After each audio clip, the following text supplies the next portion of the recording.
Ladies and gentlemen, football enthusiasts, and especially you, the passionate cooner of Kaizer Chiefs, welcome to this explosive edition of Amakosi News Update, where the air is thick with anticipation.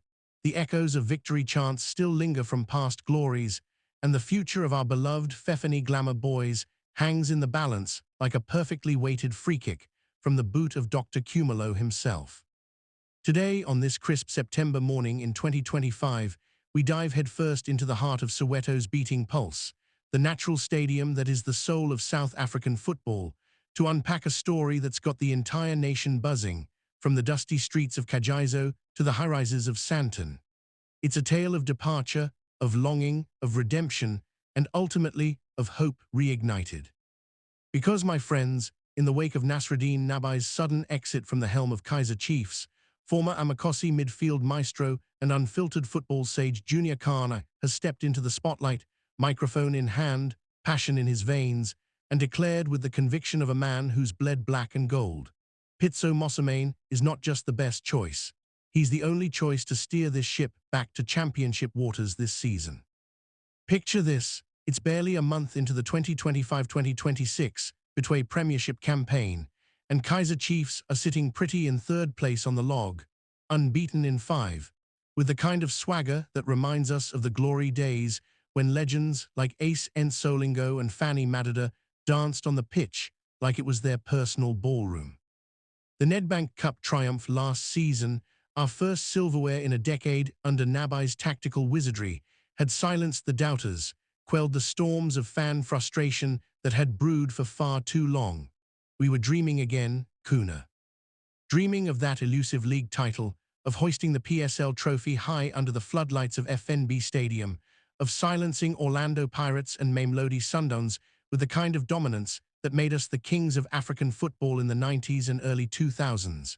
But football, as we all know too well, is a cruel mistress. It's a game of inches, of moments, of decisions made in boardrooms as much as on the training ground. And just like that, in the blink of an eye, or perhaps the fallout of a heated exchange, Nasruddin Nabi is gone. Poof. Vanished like a ghost after a midnight derby win, leaving behind a trail of questions, shattered expectations, and a technical team scrambling to hold the fort. Let's rewind the tape, shall we? Because to understand the magnitude of this seismic shift, we have to go back to those heady days of pre-season promise.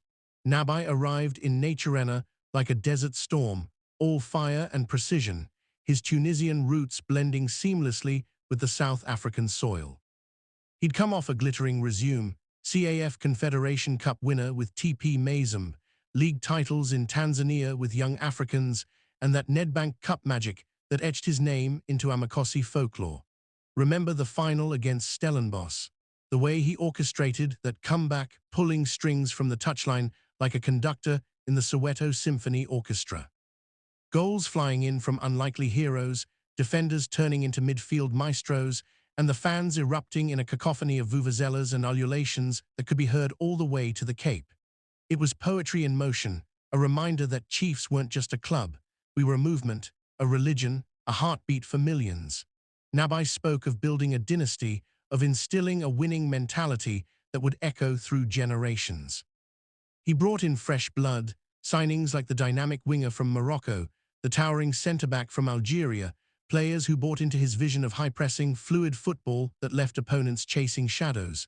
And for a while, it worked. Gloriously. We topped the charts in goals scored, clean sheets stacked up like trophies in the cabinet, and even the dreaded Buccaneers derby felt winnable again. But cracks, my dear listeners, have a way of spiderwebbing through even the sturdiest foundations. Whispers started in the locker room, murmurs in the media pens, and before long, the headlines screamed of discord. It wasn't the results, at least not entirely. Chiefs had started this season like a freight train, steamrolling through Polokwane City, dismantling Cape Town City with surgical precision, and edging out a gritty win against Richards Bay that had the Kuna faithful chanting Nabi's name from the rafters. No, the storm brewed elsewhere, in the shadows of administrative clashes, in the tug-of-war over transfer policies, in the subtle erosion of trust between the dugout and the executive suites. Reports trickled out like leaks from a faulty roof, Nabi pushing for more control over squad selection, for signings that fit his exact blueprint, clashing with the scouting department over youth integration. Then came the personal toll, his wife's accident back in Tunisia, pulling him away for compassionate leave at the season's dawn, leaving assistants Kayul Ben Youssef and Cedric Kays to navigate the early fixtures. He returned, fire in his eyes, but the damage was done. The rhythm was offbeat, the chemistry strained. And after that gut-wrenching 3-1 defeat to Sekekune United on a rain-soaked Tuesday night, our first loss, a stumble that felt like a tripwire, the dam burst. By Wednesday morning, the football world was ablaze. Nabi's agency, Mere Sports, issued a statement that hit like a thunderclap, a mutual agreement to part ways, citing the need for rest, family focus, and the lingering shadow of his wife's health crisis. But we know better, don't we? In the cutthroat arena of professional football, nothing is ever just mutual without layers peeled back. Sources close to the club, whispers from the inner sanctum, paint a picture of irreconcilable differences. Licensing row that escalated into suspension threats, only to fizzle when his UEFA Pro credentials were verified. A breakdown in communication over the CAF Confederation Cup preparations, with Nabi scouting Cabascorp in Angola while the board fretted over budgets and timelines. And beneath it all, that perennial Chiefs curse, the meddling hand of management, the reluctance to fully empower a coach in a club where tradition clashes with modernity like waves against the rocks of Robben Island. Nabi, ever the professional, bowed out gracefully, hinting at overtures from major African and Arab clubs waiting in the wings. But for us, the Kuna, it's a gut punch, a man who ended our trophy drought, who dared us to dream big, walking away just as the pieces were falling into place. The dressing room is shell-shocked, the fans divided, some mourning the loss of a tactical genius, others eyeing the horizon with cautious optimism. Brandon Peterson, our rock between the sticks, summed it up in a post-match huddle: "We don't cry when a coach leaves, we adapt. But damn, it stings." Enter Junior Khanye, stage left, under the glare of studio lights on idiski TV, his voice gravelly with the wisdom of a man who's graced the same hallowed turf as the greats. Khanye, the former Chiefs winger whose dazzling dribbles and unyielding spirit lit up the 2000s, has long been the voice of reason in a sea of punditry noise. He's no stranger to controversy.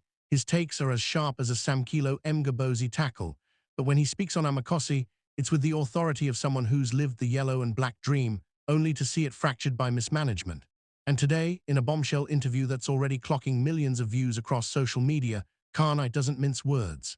"Look, I've said it before, and I'll scream it from the rooftops now. Pitso Mosimane is the best coach for Kaizer Chiefs this season. Period." After Nabi's departure, it's not a question, it's destiny. Pitso isn't just available, he's ready, he's hungry, and he's the only man who can stitch this squad back together and march us to glory. Let's let that sink in for a moment, because Khanye's endorsement isn't some off-the-cuff hot take. It's the culmination of years of advocacy, a thread he's woven through countless analyses and radio rants. Go back with me to 2022, when Arthur Zwane was grasping at the hot seat like a drowning man at driftwood. Khanye was there, pounding the table. Pitso does his talking on the field. He identifies and signs his own players. Arthur's got heart, but he needs time in the development structures. Pitso is the revival we need.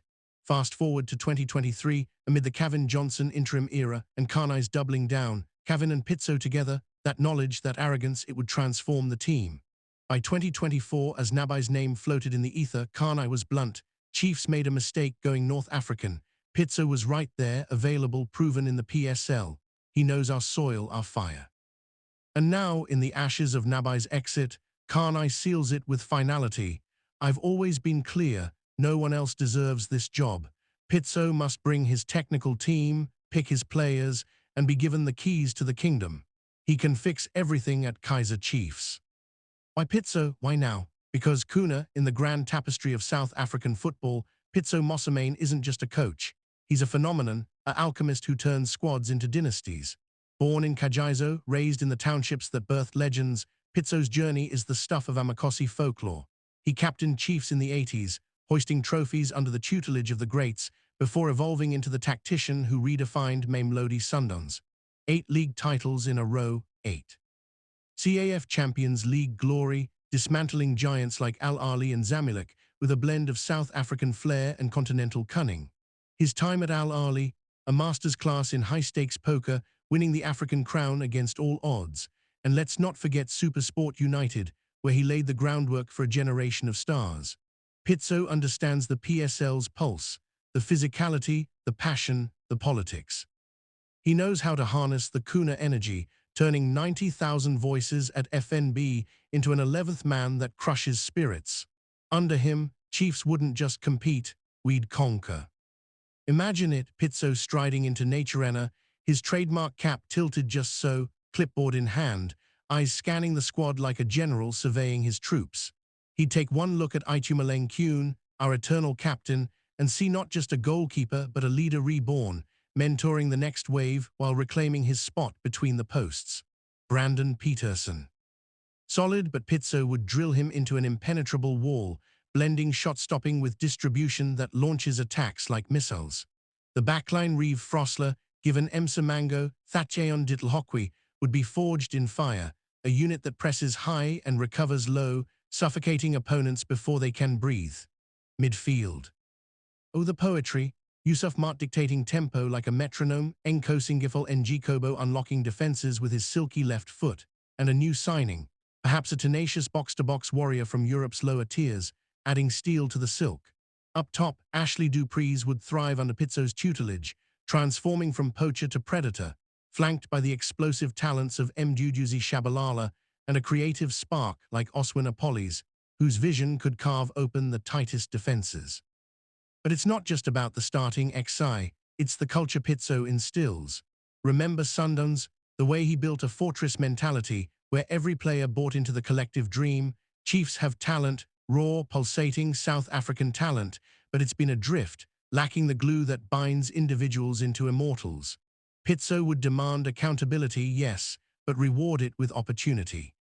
He'd scour the globe for that missing piece, a clinical striker from Egypt, a playmaking midfielder from Morocco, while elevating our own like Keegan Dolly, who's been starved of consistent magic, or Bradley Cross, whose versatility screams for a master conductor. And the youth, Pitso's academy at Sundowns produced diamonds. At Chiefs, he'd polish Mfundo Vilakazi into the next Benny McCarthy, giving Sifo Chain the gloves to shine in cup ties. This season's CAF Confederation Cup. With Pitso at the wheel, we'd navigate it like old pros, avenging past heartbreaks and gunning for continental silver. The PSL title race, Sundowns and Pirates would feel the heat of a resurgent Amakosi, closing gaps with wins that stack like cordwood, a derby demolition, a statement thrashing of the champions, and a run-in that leaves us uncatchable.